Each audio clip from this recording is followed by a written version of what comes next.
हमारे पंडित जी महाराज कुछ जल छिड़क दे वहां पर, थोड़ा सा जल छिड़क दीजिए आप।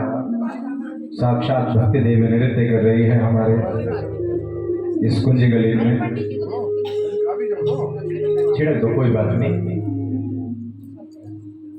बस बस बस, ज्यादा मत मिलाना, सर्दी लग जाएगी।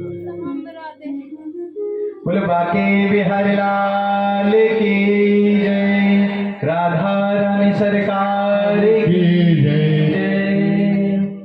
आइए, जिस प्रकार सुख जी पर भगवती राधा रानी की बड़ी कृपा हुई, हम भी यही चाहते हैं कि प्रभु हम तो आपके मूड बालक हैं, हम सब पर भी अपनी कृपा ऐसी राधा रानी बनाए रखना और हमारे अवगुण मत देखना भगवती। अवगुण तो भरे पड़े हैं हम सबके अंदर, इसलिए अवगुण मत देखना भगवती। ऐसी प्रार्थना करते हुए आइए, सुख जी को राधा रानी कहती हैं कि जाओ आप पृथ्वीलोक में जाकर मेरी कथा का जन जन में प्रचार करो, मेरी कथा आप हर किसी को श्रवण कराओ। कहते भगवती मैं नहीं जाऊंगा। क्यों नहीं जाओगे? कि मातेश्वरी वहां जाकर तो माया घेर लेती है, मैं वहां पर नहीं जाऊंगा। मैं आपकी जो 2-4 माला करता हूं, आप सब जानते हैं 24 तारीख से 31 तारीख तक ही यज्ञ चल रहा है। इसके बाद 2 बजे आप आराम से पढ़कर सोएंगे। जरूरी नहीं है कि 2 बजे आप भी भगवान के भजन करते रहेंगे, माला करते रहेंगे। तो ये भी कह रहे हैं सुख जी कि भगवती में जो 2-4 आपकी माला कर लेता हूं, वो माला भी छूट जाएगी मुझसे। आप सब जानते हैं जब गर्भ में बालक होता है तो उसका जन्म और मृत्यु वहीं पर निश्चित हो जाते हैं। जैसे जैसे धीरे धीरे बढ़ता है, इसी प्रकार से भगवान से 7वें महीने में वो स्तुति करता है, भगवान से प्रार्थना करता है कि हे दिनों पर दया करने वाले, हे परमपिता परमात्मा, हे नारायण, आप मुझे यहाँ से कब निकालोगे? मुझ पर कृपा कब होगी? मैं यहाँ पर बड़ा कष्ट भोग रहा हूँ। क्योंकि कोमल अंग होता है, माता जैसा जैसा कड़वा तीक्ष्ण भोजन करती है, कसेला भोजन करती है, कभी कभी गर्म कुछ खा लेती है, तो उसके कोमल अंगों को बड़ा कष्ट होता है। प्रभु आप मुझ पर कृपा कब करेंगे? आप मुझे बाहर कब निकालेंगे? प्रभु मैं आपकी नित्य प्रति जैसे यहाँ पर स्तुति कर रहा हूँ, मैं बाहर जाकर भी आप ही का सेवा करूंगा, आप ही का भजन करूंगा, आपका कीर्तन करूंगा। इस प्रकार से 7वें महीने में उसको कुछ ज्ञान की प्राप्ति होती है और 9वें महीने में जब उस बालक का जन्म होता है, दिनों दिन बढ़ता है, बढ़ते बढ़ते सब भूल जाता है कि मुझे किसने भेजा है, उस ईश्वर ने भेजा है और उसी पास में जाना है।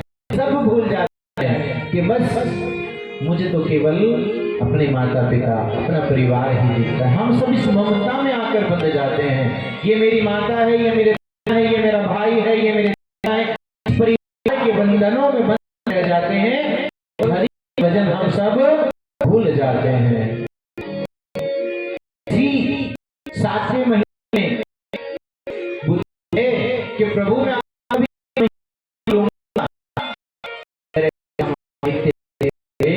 तो इस चक्कर से कौन नहीं छूट सकता? तो माया ने रखा। ऐसे सुख जी भी यही कहते हैं कि भाई तो माया लेते हैं, आप कहते हैं कि माया जन प्रचार करे।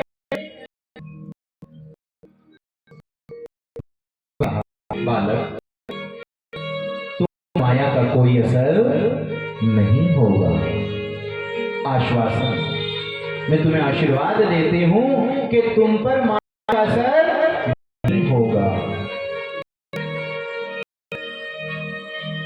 की आज्ञा आज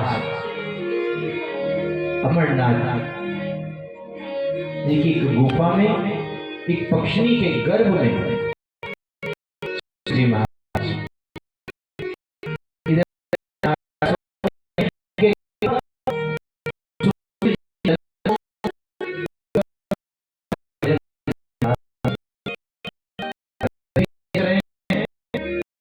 क्योंकि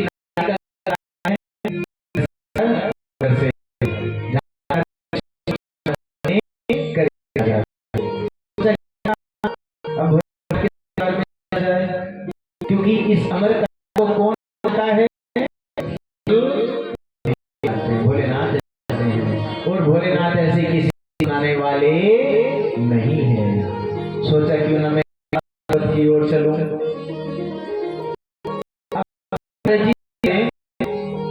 तो वहां पर माँ बाप करते जाते हैं,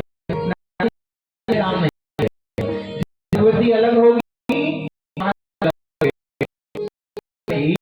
सारी बात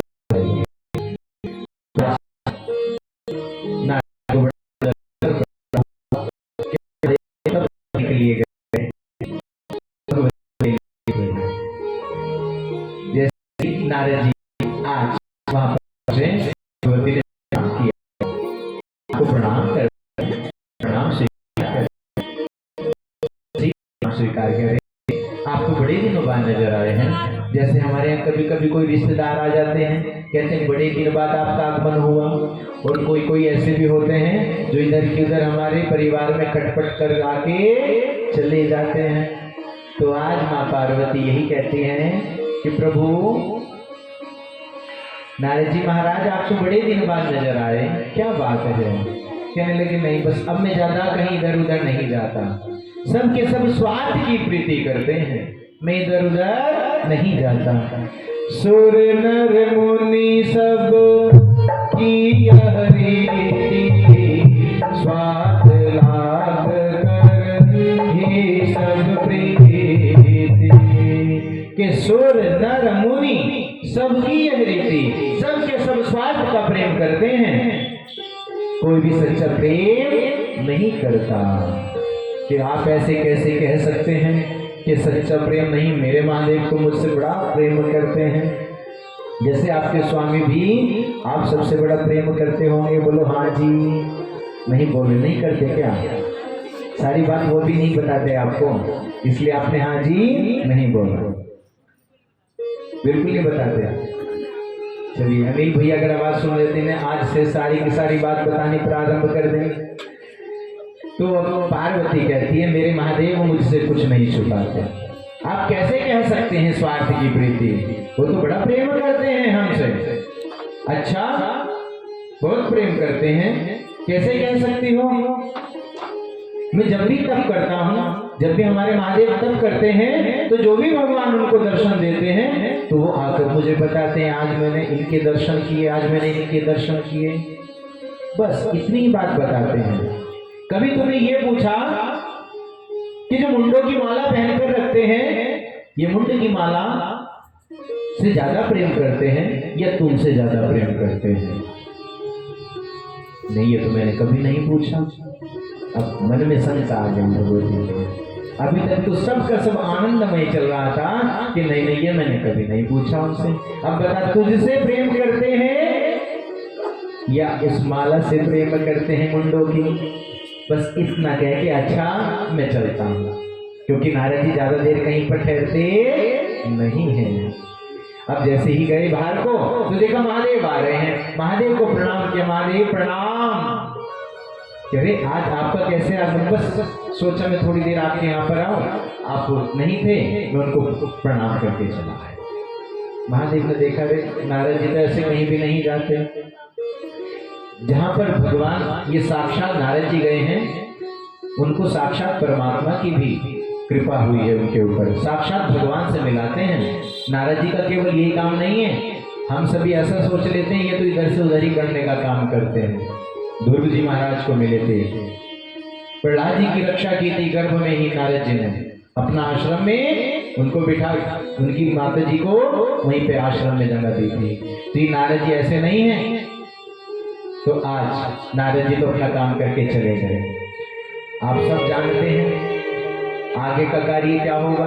भगवती तो आज एक कोने में, हम सबके यहाँ पर जो पुराने महल होते थे तो उसमें कोप भवन होता था। भगवती तो कोप भवन में बैठ गई है, जाकर रुदन कर रही है। और इतना रुदन कर रही है, जो काजल भी लगाई है वो सारी फैल गई, जैसे सालिग्राम के होते हैं ना, ब्लैक ब्लैक हमारे काले काले, ऐसी आंखें हो गई। अरे आज भगवती को क्या हो गया, इन्हें पार्वती को। अब जब हमारी आपस में इस परिवार में खटपट होती है ना, मियाँ बीवी कह देते हैं जिसको, धर्म पत्नी, तो क्या करते हैं वो अपने आप बात नहीं, अपने पापा से कह दो कि वो जाकर ले आए, अपनी मम्मी को कह दो मैं नहीं लेके आ रहा।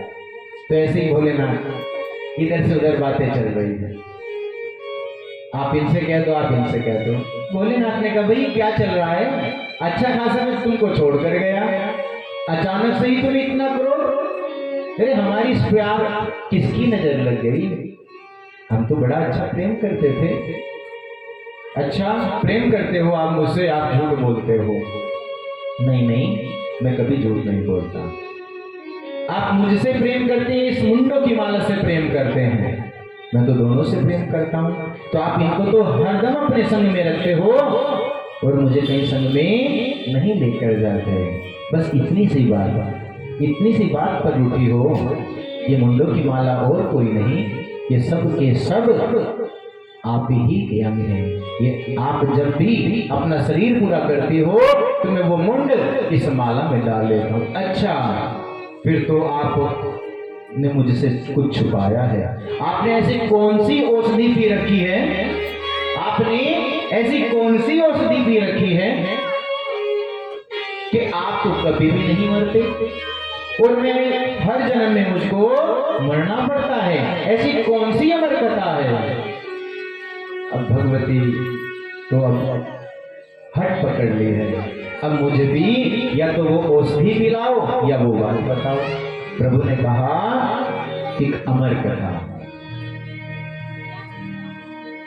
अब भगवती कहती है कि मुझे भी वही अमर कथा को श्रवण करना है। भगवती ने जैसे ही भगवान महादेव से बड़ी प्रार्थना की कि मुझे भी वही अमर कथा को श्रवण करना है। आज कैलाश पर्वत से आगे बढ़े अमर गुफा की ओर चल दिए हैं। आइए हम सब भी मिलकर महादेव को प्रणाम करें। महादेव के चरणों में प्रणाम करते हुए आगे महादेव से आगे की कथा अमर कथा को श्रवण करेंगे। बोले शंकर भगवान की। ओम नमः शिवाय, बोलो ओम नमः शिवाय। सभी भाव से गाते हुए, भगवान महादेव का बड़ा अनोखा मंत्र है ये, आप सभी को जपना है। ओम नमः शिवाय, बोलो ओम नमः शिवाय। ओम नमः शिवाय, बोलो ओम नमः शिवाय। ओम नमः शिवाय, बोलो ओम नमः शिवाय।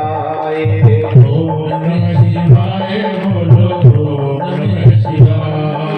शिव शंभु का महामंत्र है, शिव शंभु का महामंत्र है, मुक्ति का उपाय। ओम नमः शिवाय, बोलो ओम नमः शिवाय। ओम नमः शिवाय, बोलो ओम नमः शिवाय। बोलो शंकर भगवान की।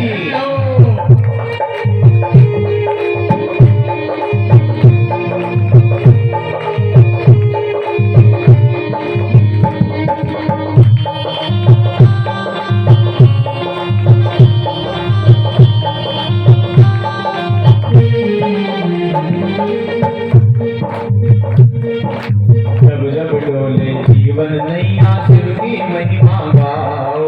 जब जब डोले जीवन नैया शिव की महिमा गाओ। जब जब डोले जीवन नैया शिव की महिमा गाओ। जब जब डोले जीवन नैया शिव की महिमा गाओ। सारे जग के मोह की भैया शिव की शरण में आओ। सारे जग के मोह की भैया शिव की शरण में आओ। सारे जग के मोह की भैया शिव की शरण में आओ। सारे जग के मोह की भैया शिव की शरण में आओ। संकट आए कष्ट रुलाए, संकट आए कष्ट रुलाए, जब जब जी घबराए। ओम नमः शिवाय, बोलो ओम नमः शिवाय। ओम नमः शिवाय।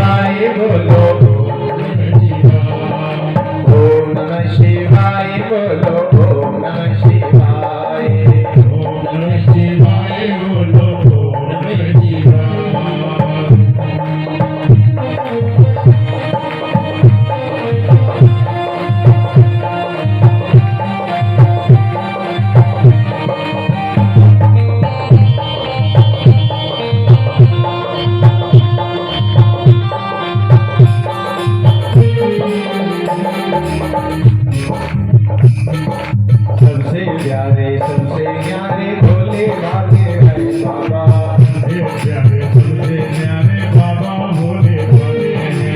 सबसे प्यारे सबसे न्यारे बाबा भोले भाले हैं। सबसे प्यारे सबसे न्यारे बाबा भोले भाले हैं। भांग धतूरे की मस्ती में रहते मस्त निराले हैं। भांग की मस्ती में रहते मस्त निराले हैं। भांग धतूरे की मस्ती में रहते मस्त निराले हैं। भांग धतूरे की मस्ती में रहते मस्त निराले हैं। बम बम भोले कहते हो, बम ये कहते आओ तब आए जाए। ओम नमः शिवाय, ओम नमः शिवाय, ओम नमः शिवाय, ओम नमः शिवाय।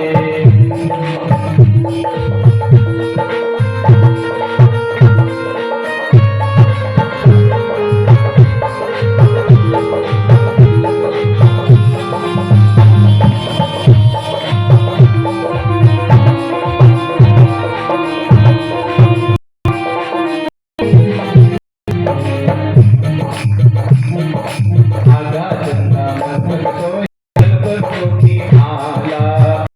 चंदा मस्तक सोहे कल्पकों की माला। आधा चंदा मस्तक सोए कल्पकों की माला। चंदा मस्तक सोहे कल्पकों की माला। तेज धारी के तेज सिपाही सूरज ये उजियारा। तेज धारी के तेज सिपाही सूरज ये उजियारा। तेज धारी के तेज सिपाही सूरज ये उजियारा। तेज धारी के तेज सिपाही सूरज ये उजियारा। डम डम डम डम डमरू बोले, डम डम डम डम डमरू बोले, इनके साथ सुर दोहराए। ओम नमः शिवाय बोलो, ओम नमः शिवाय, ओम नमः शिवाय बोलो, ओम नमः शिवाय।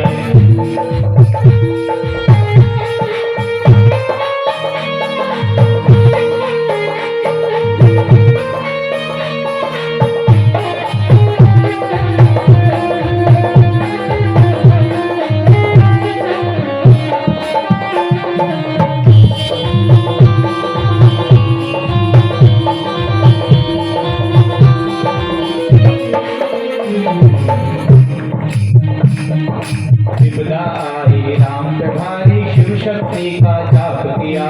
सदाए राम बिहारी शिव शक्ति का जाप किया। विपदा आई राम पे भारी, शिव शक्ति का जाप किया। सदाए राम बिहारी शिव शक्ति का जाप किया। बजरंगी की शक्ति बन के राम का शिव ने साथ दिया। बजरंगी की शक्ति बन के राम का शिव ने साथ दिया। बजरंगी की शक्ति बनकर राम का शिव ने साथ दिया। बजरंगी की शक्ति बन के राम का शिव ने साथ दिया। रामेश्वर की पूजा करके, पार्देश्वर की पूजा करके, रामेश्वर की पूजा करके राम यही फरमाए।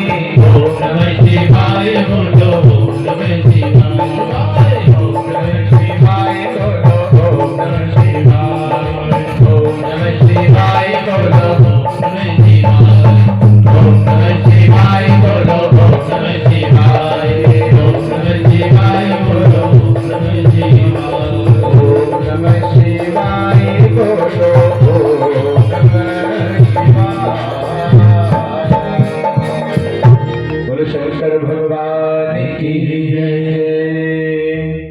हमारे भोलेनाथ, एक इनका नाम भोलेनाथ है और एक आशुतोष भी है। बड़ी जल्दी कृपा कर देते हैं हमारे महादेव, इसलिए हम सबको कभी भी कोई कष्ट सताए, जिस प्रकार से राम जी को विजय प्राप्ति के लिए जाना था युद्ध के लिए, तो किसको याद किया? रामेश्वर की पूजा करके।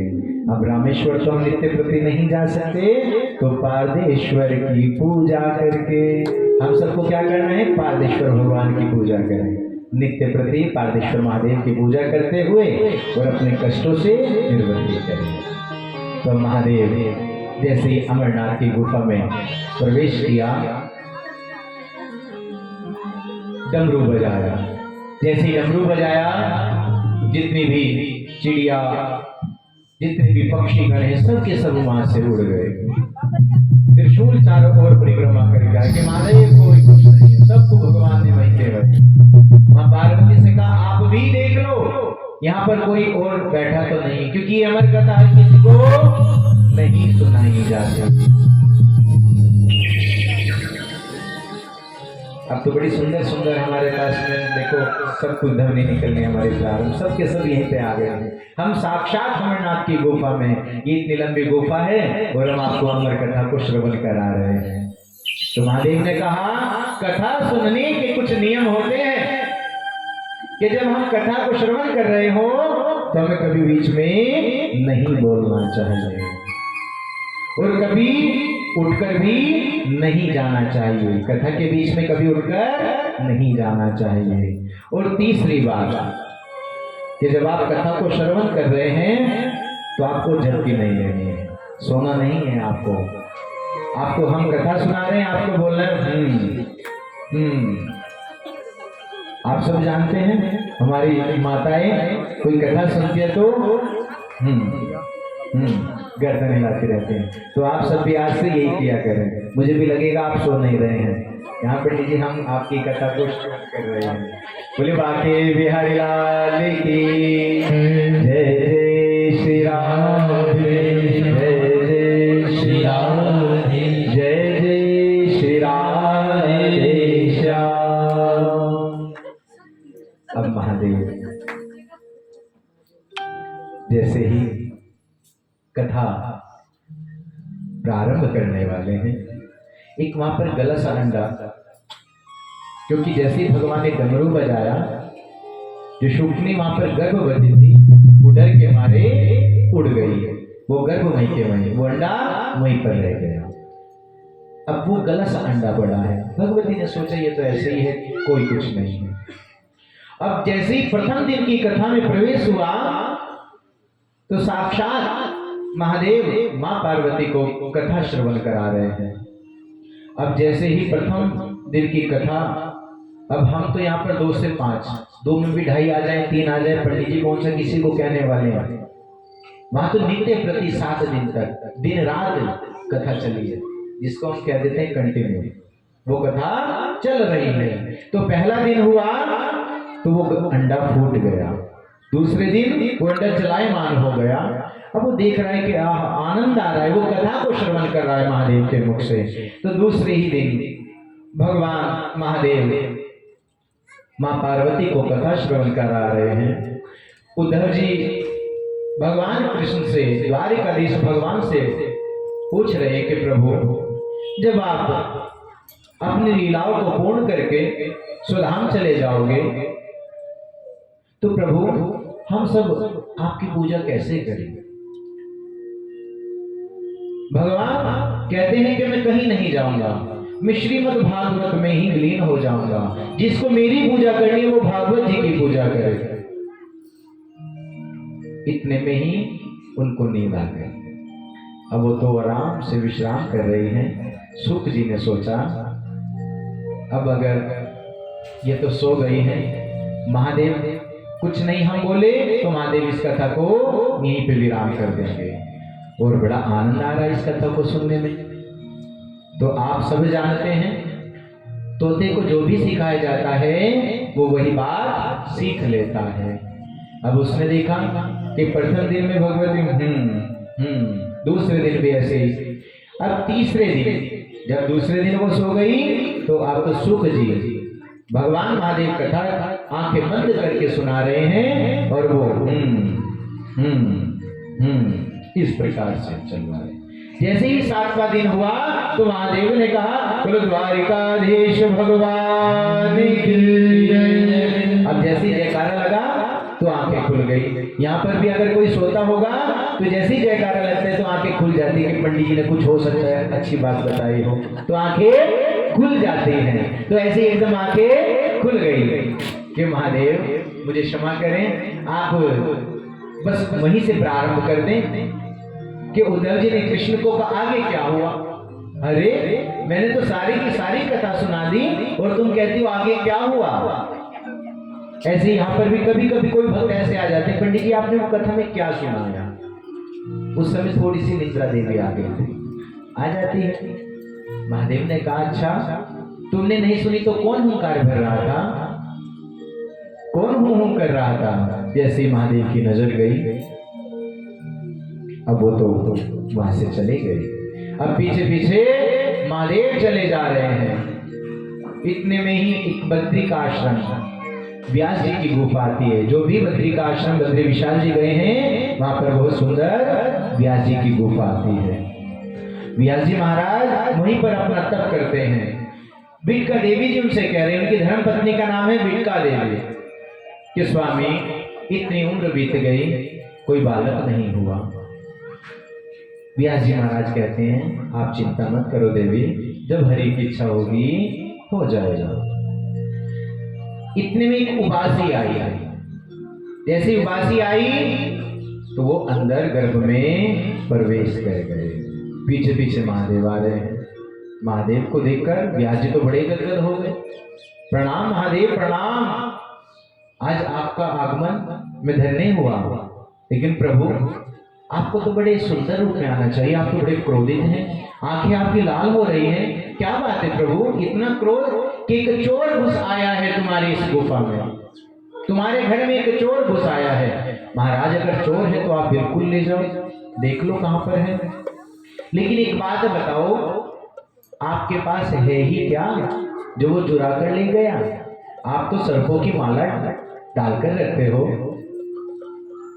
भस्म लगा कर रखते हो, प्रभु क्या चुराएगा वो आपसे? कि उसने मेरी अमर कथा को चुराया है, मैं उसको नहीं छोड़ूंगा, मैं उसको मृत्यु दंड दूंगा। अरे भोलेनाथ, आप भी कितने भोले भाले हैं। जब उसने ही अमर कथा को श्रवण कर लिया, सुन लिया, तो आप मृत्यु दंड कैसे दे सकते हैं? या तो आपकी अमर कथा झूठी है, अगर आप उसको मार देंगे तो प्रभु थोड़ा सोच समझ कर करना। हम महादेव कहते हैं, अच्छा ठीक है कोई बात नहीं। हम महादेव के डर से वो बालक बाहर नहीं आया। महादेव फिर से अपने कैलाश पर्वत की ओर चले गए। अब यहाँ पर व्यास जी महाराज सोच रहे हैं कि ये बालक के बाहर आ जाओ, वो बाहर नहीं आते। कितने वर्ष रहे? 12 वर्ष वो गर्भ में रहे। अब आप सब जानते हैं माताएं कि जब गर्भ में बालक होता है तो कितनी पीड़ाएं होती हैं, माता को बड़ा कष्ट होता है। और बिटका देवी ने वही बालक कितनी 12 वर्ष तक। अब मातेश्वरी को बड़ी पीड़ा हो रही है, कहते स्वामी मुझे बहुत पीड़ा होती है और मेरे अंदर से, मेरे गर्भ से वेद मंत्रों की ध्वनि मुझको श्रवण होती है, सुनाई देती है, कुछ कृपा करो, ये बालक तो बाहर ही नहीं आता। अब व्यास जी महाराज कहते हैं, आप बाहर आ जाओ, अब आपको किसी प्रकार का कोई भय नहीं, मैं बाहर नहीं आऊंगा। क्यों नहीं आओगे बाहर? कि बाहर आऊंगा गर्भ से तो माया मुझको पकड़ लेगी, इसलिए मैं बाहर नहीं आऊंगा। ऐसा कहा जाता है कि भगवान ने कुछ समय के लिए उस माया को पकड़ लिया और सुख जी महाराज का पदार्पण हुआ है। और जैसे ही आज उनका जन्म हुआ तो वो किसी की गोद में नहीं आए, ना अपनी माँ की और ना अपने पिता की, वो सीधे जंगल की ओर चले गए। जंगल की ओर दौड़े चले जा रहे हैं, पीछे पीछे पिताजी उनके दौड़े चले जा रहे हैं और सोच रहे थे रुक जाओ बेटा, रुक जाओ बेटा, रुक जाओ। कौन किसका बेटा, कौन किसका पिता ना जाने। आप कितनी बार मेरे पिता बने और मैं आपका बेटा, और आप मेरे बेटे बने, मैं आपका पिता। मुझे इस बंधन में नहीं बंधना है। जंगल की ओर जाकर एक गुफा में बैठ गए, समाधि लगा ली है। पत्ते कह रहे हैं कि प्रभु व्यास जी महाराज, इनको किसी प्रकार का कोई लोभ नहीं है, आप कहाँ इनके चक्कर में पड़ रहे हैं। अब आप देखिए ऐसे सुंदर बालक, और हम तो अपने बालक को जन्म होते ही बड़ी खुशियां मनाते हैं। व्यास जी महाराज वापस आ गए। वापस आने के बाद कुछ समय बीता। आज सरस्वती तट पर बैठे हुए बड़ा ही मन में असंतोष है और सोच रहे हैं कि मैंने इतने पुराण 17 पुराण लिखे हैं इन्होंने, फिर भी मन में शांति नहीं है। इतने में नारद जी का आगमन हुआ। नारद जी भ्रमण करते हुए आ रहे थे। तो उन्होंने देखा, क्या बात है, आप इतने परेशान, इतने असंतोष किस लिए हैं व्यास जी महाराज? क्या बताऊं मैं नारद जी आपको? मैं इतना असंतोष इसलिए हूं कि मैंने 17 पुराण लिख दिए, कई लाख मंत्र लिख दिए, फिर भी मेरे मन में शांति नहीं है। क्या किया जाए? नारद जी कहते हैं, बस इतनी सी बात, आप जैसे संतों को असंतोष नहीं होना चाहिए। मेरे पिताश्री ने, कहते हैं कि मेरे पिताश्री को नारायण ने चतुश्लोकी भागवत सुनाई और मेरे पिता ब्रह्मा जी ने मुझको चतुश्लोकी भागवत का ज्ञान दिया। आप कहें तो मैं आपको चतुश्लोकी भागवत, 4 श्लोक की भागवत है, मैं आपको सुना देता हूं और आप उसका अच्छे से विस्तार करना। आज नारद जी कहते हैं, मैं आपको अपने पूर्व जन्म की बात कहूं तो मैं भी कोई भगवान नहीं था, साधारण मनुष्य, एक दासी का पुत्र था। मैं भी एक दासी का पुत्र, और उस समय उनका पूर्व जन्म में नाम क्या था? रामदास। नारद जी का पूर्व जन्म में नाम था रामदास। उनका भगवान का भजन कीर्तन करना अधिक से अधिक। पिताश्री का तो उनके होते ही स्वर्गवास हो गया था। अब केवल घर में 2 ही प्राणी हैं, रामदास जी और उनकी माता जी। चतुर्मास लगा है, तो उसमें क्या करते हैं संत महात्मा ऋषि जी, जहां भी जाते हैं वहीं पर रुक जाते हैं। 4 महीने वहीं पर ही भगवान का भजन सत्संग कीर्तन करते हैं आनंदमय होकर, और जहां पर ये पहुंच जाते हैं वहीं पर ही निवेशारण्य तीर्थ बन जाता है। जैसे हमारे संत महात्मा जी जैसे पिछले वर्ष यहाँ पर उपस्थित थे, ऐसे ही इस वर्ष महात्मा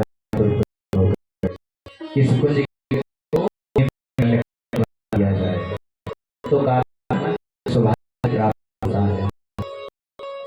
तो कह रहे हैं कि संत महात्मा सुबह प्रातःकालीन ब्रह्म मुहूर्त में भगवान का भजन करते। मेरी माता मुझको वहां पर लेके जाती, मैं तो उनकी कथा को ही श्रवण करता। बड़े अच्छे अच्छे भजन सत्संग करते थे, इतना आनंद होता। मैं उनको भोजन कराता, भोजन कराने के बाद जो झोटन बचती मैं उनका वो प्रसाद पा लेता। इतना आनंद। जैसे ही आज चतुर्मास पूर्ण की ओर जा रहा है, उन्होंने कहा कि प्रभु संत जी महाराज मैं भी आपके संग चलूंगा। रामदास जी कहते मैं भी आपके संग में चलूंगा, आप मुझे भी लेकर चलेंगे। वो कहते हैं अभी तुम्हारी माँ अकेली है, अपनी माँ की सेवा करो। नहीं नहीं मुझे नहीं पता, मैं तो आप ही के साथ चलूंगा। बच्चा कभी कभी हट पकड़ लेता है।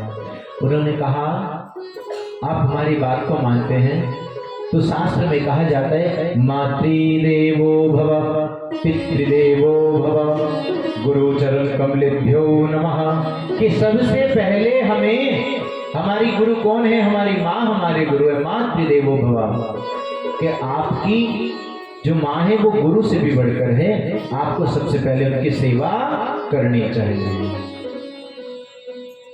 मन उदास हो गया। संत महात्मा जी चलने लगे, वो उत्तर की ओर चले जा रहे हैं। देख रहे हैं नारद जी का मन ऐसा कर रहा है, ये रामदास जी हैं कि मैं भी किसी तरह इनकी हाथ पकड़ इनके संग में चला जाऊं। अब तो बड़े उदास होकर एक कमरे में बैठकर हरि का भजन करते रहते, हरि का भजन करते रहते।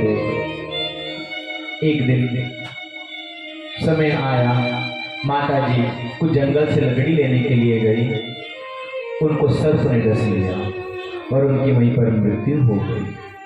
जैसे ही रामदास जी को पता चला तो एक आंखों से गर्म आंसू निकल रहे हैं और एक आंखों से शीतल आंसू निकल रहे हैं।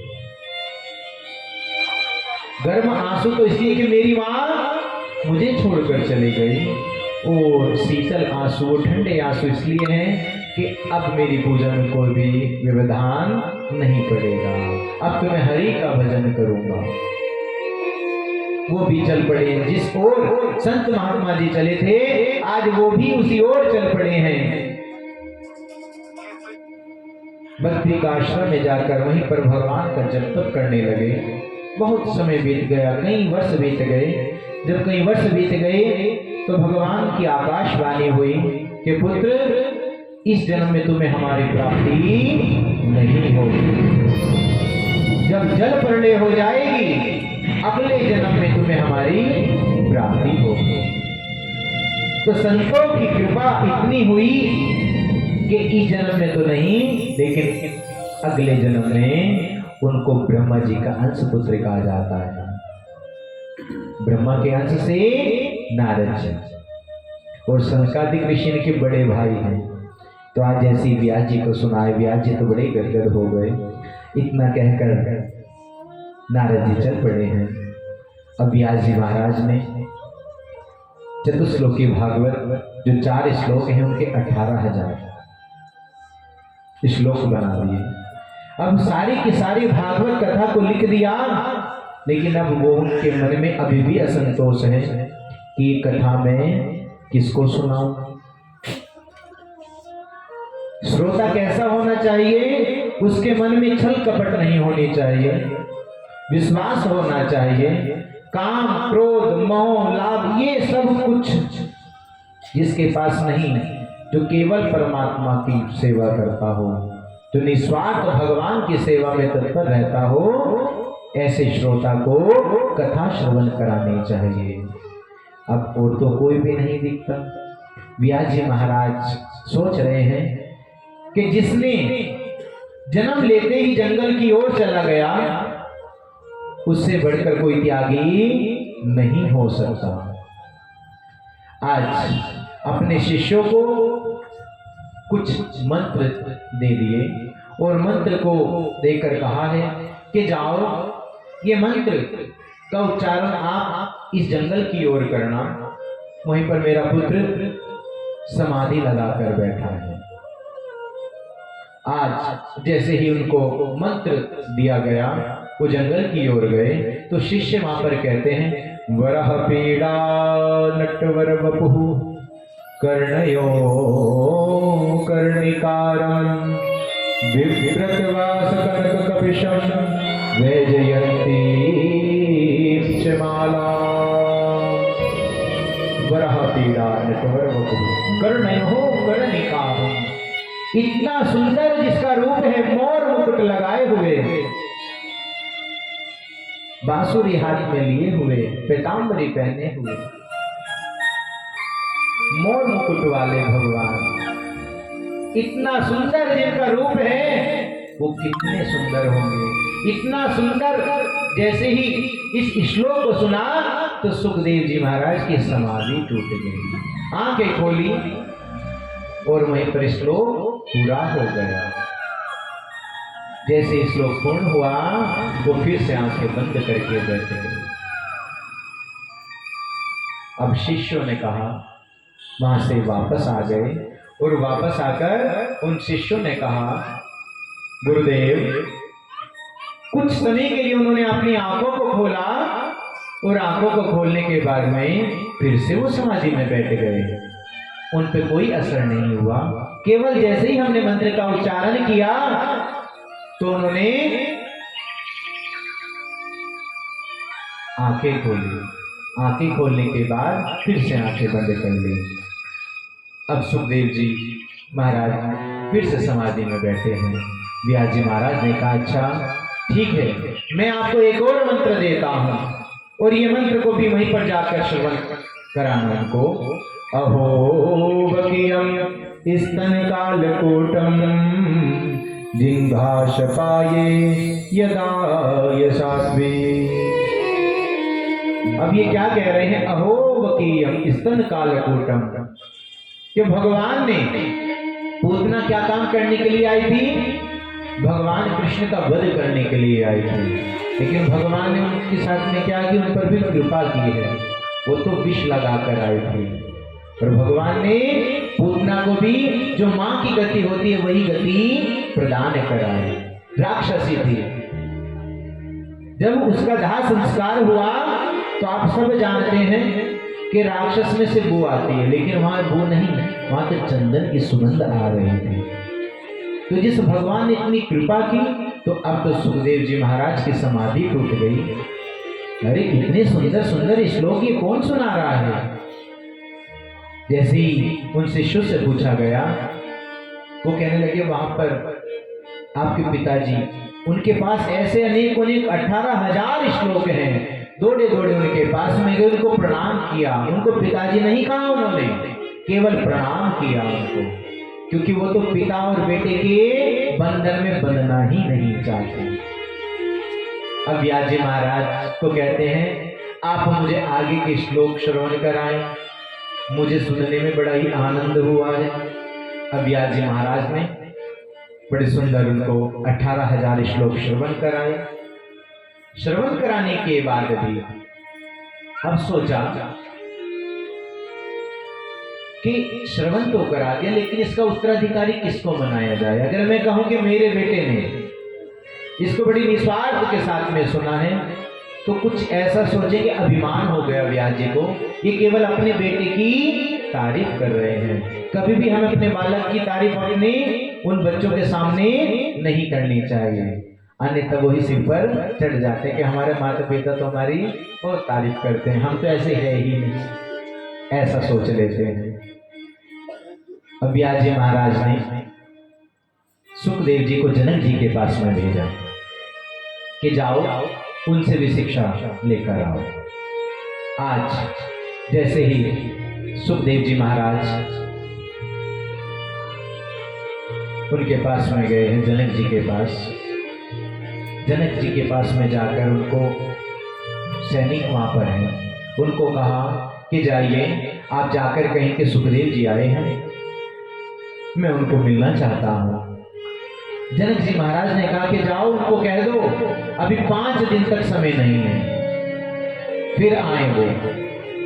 अब हमें तो अगर कोई ऐसा बोल दे कि 5 मिनट बाद आना, हम सोचते हैं हम आएंगे ही नहीं तुम्हारे पास, हम तो इतने अभिमानी।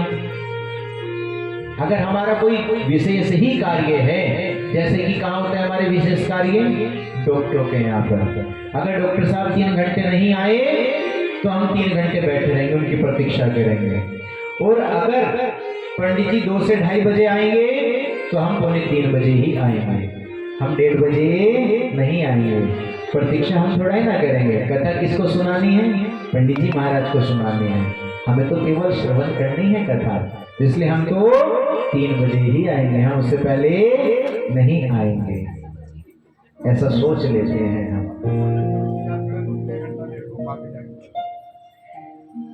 भैया ने हमारे बहुत अच्छी बात कही है, कहीं भंडारा चल रहा हो कि अभी भंडारा प्रारंभ होने में कुछ समय है, 10 मिनट कहते हैं, और 10 मिनट का मतलब आधा घंटा 1 घंटा कि हाँ यहाँ भी हम प्रतीक्षा कर लेंगे। लेकिन अगर पंडित जी सत्यनारायण की कथा में 4 बजे का समय दिया, 4:30 बजे आए, अरे तुम्हारे पंडित जी अभी तक नहीं आए क्या? हमने तो घंटी की आवाज ही नहीं सुनी, केवल वो शंख और घंटी की आवाज कर दी।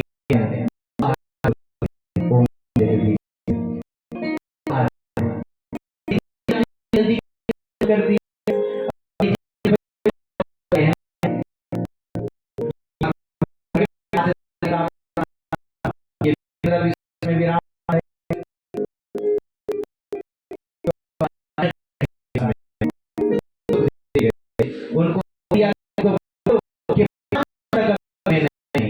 दोबारा अब चले जैसे बेटा के मन में किसी प्रकार कोई महाराज अंदर मुझको नहीं बुला रहे। उन्होंने कहा नहीं महाराज कोई क्रोध नहीं, वो तो जैसे आए थे ऐसे ही बैठे हैं।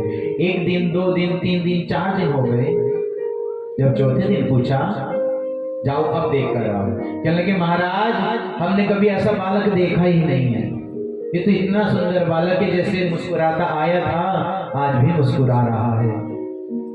अब जब 5वां दिन हुआ, 5वें दिन भी कोई क्रोध नहीं है। जनक जी महाराज ने कहा देखो आज 5वां दिन है। तो 5वें दिन जनक जी ने उनको दर्शन दिए। दर्शन देने के बाद में कहा कि अभी बैठो, अभी मैं आता हूं। फिर से अपने आसन पर बैठ गए। अब कुछ वहां पर स्त्रियों को उनके पास में भेज दिया गया कि क्रोध को तो इन्होंने क्रोध पर विजय पा ली है। देखा कि काम हमारी कुछ इंद्रियां होती है वो हमारे वश में नहीं होती हैं। तो जैसे ही आज उनको भेजा वो तो जैसे बैठे थे ऐसे हरि का भजन कर रहे हैं। उन्हें कोई मतलब नहीं कौन मेरे पास बैठा है कौन नहीं बैठा है। तो जनक जी महाराज आए, देखा इन पर कोई किसी बात का असर नहीं होता। उनको प्रणाम किया जनक जी महाराज ने, प्रभु मुझे क्षमा करें। आपके पिताश्री की आज्ञा थी कि इनकी परीक्षा लेना, आप तो परीक्षा में सफल हो गए। और हम अगर पंडित जी महाराज के पास कभी चले जाते हैं, पंडित जी आप हमें कोई ऐसा उपाय बताएं कि हमारे बच्चा पढ़ता नहीं है, ये अच्छे से अध्ययन करने लग जाए, हमारे बच्चे की शादी नहीं होती, इसकी शादी हो जाए। तो पंडित जी महाराज ने कहा जाओ 21 दिन तक आप भोलेनाथ पे जल चढ़ाना। जैसे ही 21 दिन पूर्ण हुए तो 22वें दिन पंडित जी के पास फोन आ जाता है, पंडित जी कुछ भी नहीं हुआ। 22वें दिन ही फोन आ जाता है। अरे हमारे बालकों के भी तो आप सब जानते हैं कि जो पेपर होते हैं वो मध्य में भी होते हैं, लास्ट के साल में तो रिजल्ट आता है और हम सबको क्या चाहिए, हैंड टू हैंड रिजल्ट चाहिए। पंडित जी आपने 21 दिन कहा तो 20वें दिन भले ही हो जाए लेकिन 22वें दिन नहीं होना चाहिए। भोलेनाथ के पास भी जाकर ये कहते हैं भोलेनाथ बहुत दिन हो गए जल चढ़ाते चढ़ाते, अब तो सुन लो हमारी। अरे जैसे कर्म करते हैं वैसा हमको फल प्राप्त हो जाता है। तो आज बड़े ही सुंदर सुखदेव जी महाराज परीक्षा में पास हो गए हैं।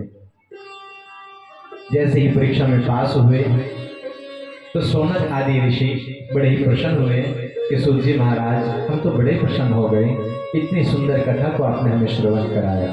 बोले बाकी बिहारी लाल की जय जय श्री राधे, जय जय श्री राधे, जय जय श्री राधे श्याम। सूत जी से सोनक आदि ऋषि कहते हैं प्रभु हम आपसे अब आगे की कथा श्रवण करना चाहते हैं, आप हमें सुनाएं। आज सूत जी ने कहा मैं अवश्य सुनाऊंगा। कहने लगी अभिमन्यु के पुत्र परीक्षित ये कौन है? अभिमन्यु के पुत्र परीक्षित ये कौन है और इनको श्राप कैसे लगा? हम इस कथा को श्रवण करना चाहते हैं प्रभु। वो कहते हैं हम आपको अवश्य सुनाएंगे। आइए अब हम महाभारत के प्रसंग को श्रवण करेंगे।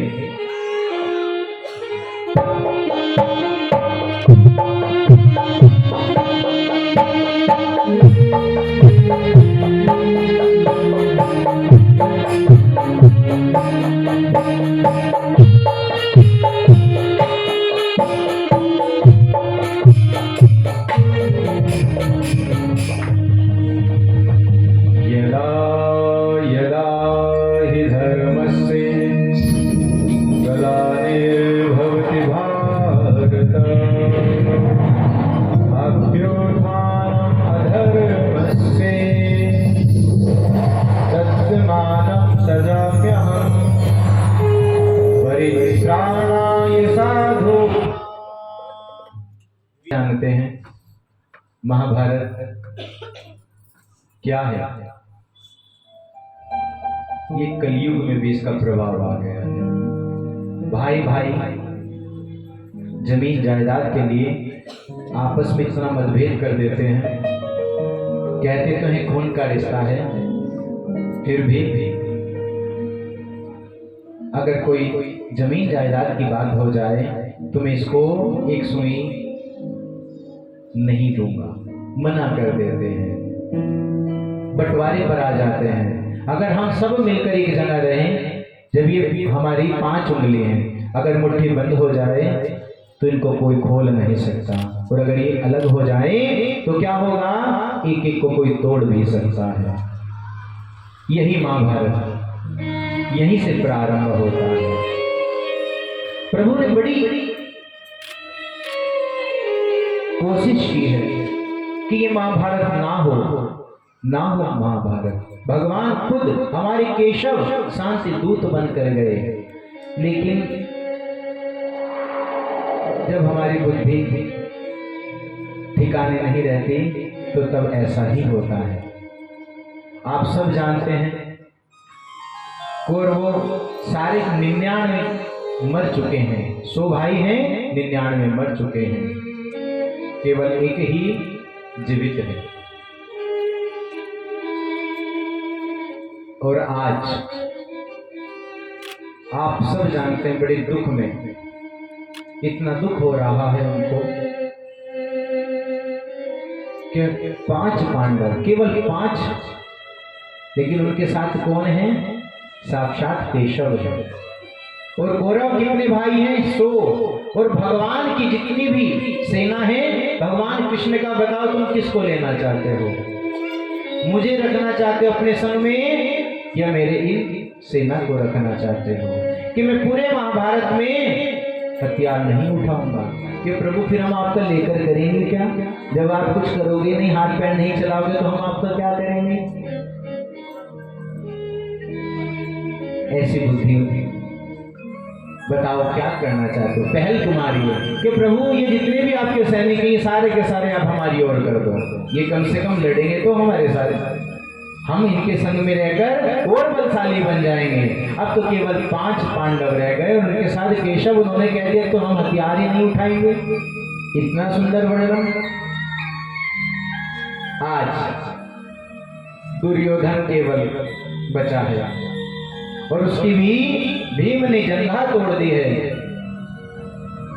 तड़प रहा है। अश्वत्थामा उनके पास आए, गुरु के पुत्र हैं। अरे मित्र, ये हालत तुम्हारी किसने की है? क्या बात है, इतने परेशान किसने की है? मुझे बताओ, मैं उसको मृत्यु दंड दूंगा। क्या बताऊं, क्या बताऊं मैं तुमको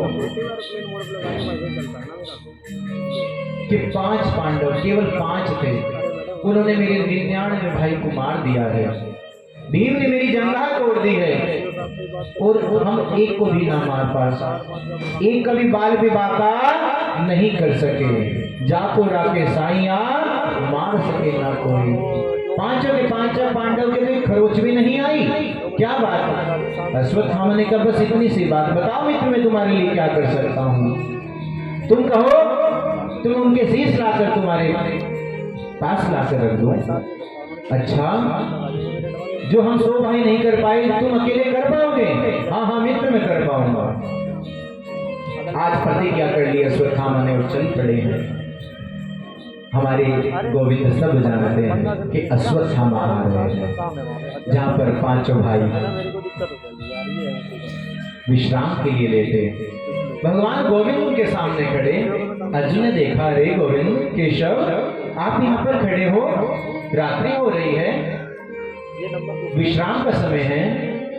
कि यही तो बात है कि जो मूर्ख लोग होते हैं वो रात्रि में सोकर बिता देते हैं। अरे आपने विजय प्राप्त की है और आप सो रहे हैं, आओ भ्रमण करने के लिए चलते हैं। अब जैसे प्रभु की आज्ञा, 5 के 5 भाई उठे और भ्रमण करने के लिए केशव के साथ चल पड़े। अब जहां पर 5 भाई सोते थे, वहीं पर 5 पुत्र पड़ गए। वो आज वहीं पर विश्राम करने के लिए।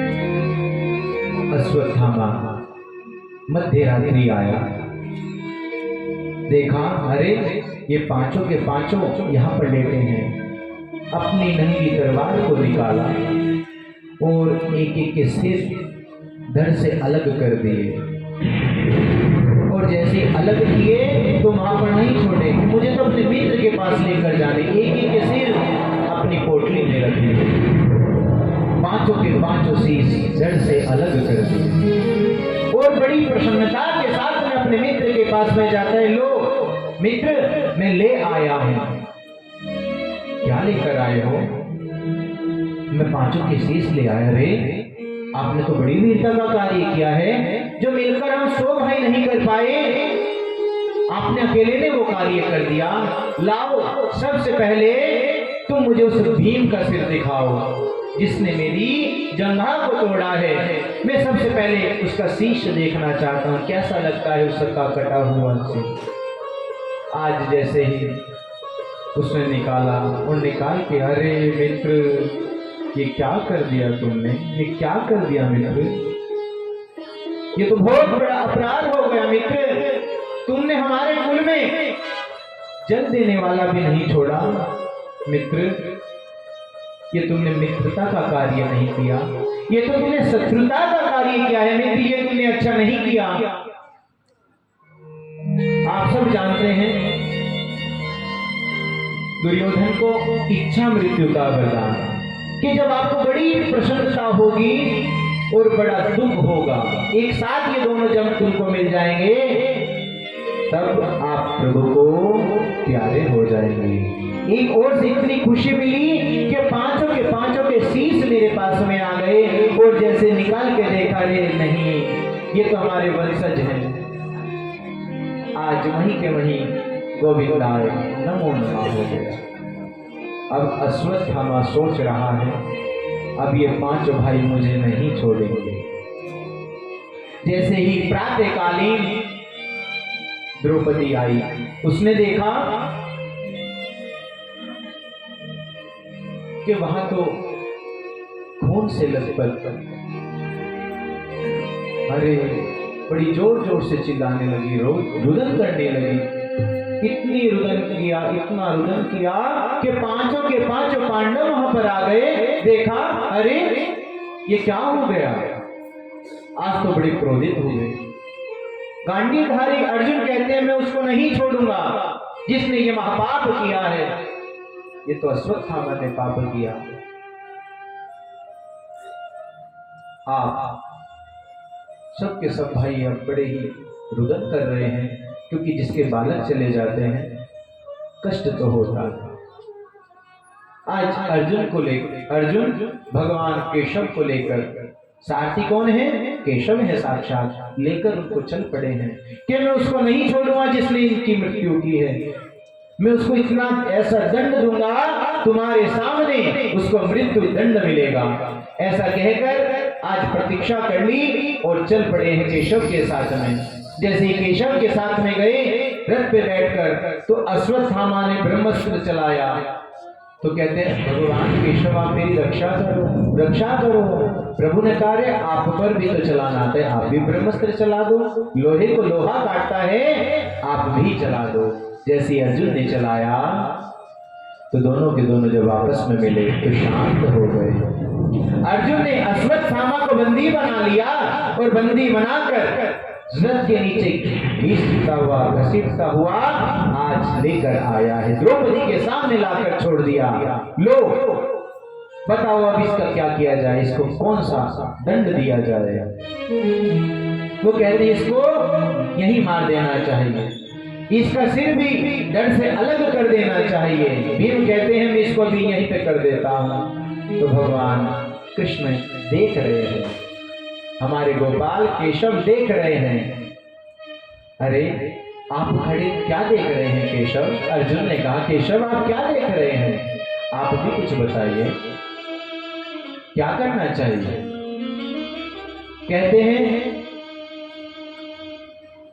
इसका क्या करना चाहिए प्रभु?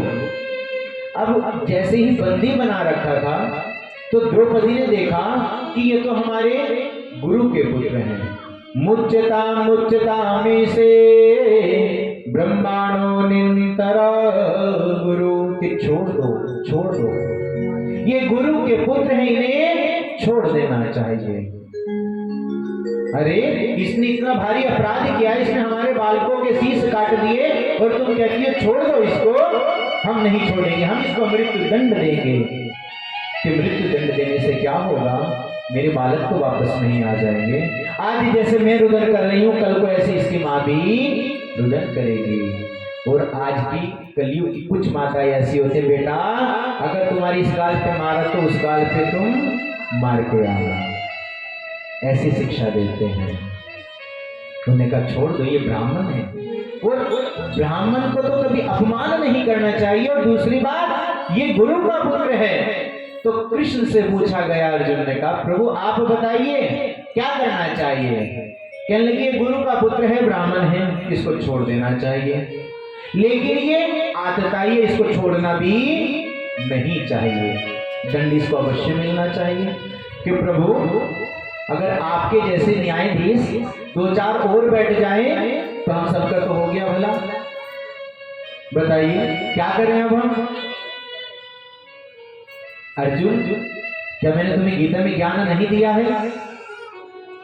आप सब जानते हैं कि गीता में ज्ञान दिया गया है क्या, कि अगर कोई उदंडी हो, कोई प्रतिष्ठा जिसकी बनी हुई है और कुछ अपराध हो जाए तो समाज के बीच में अगर उसको लज्जित कर दिया जाए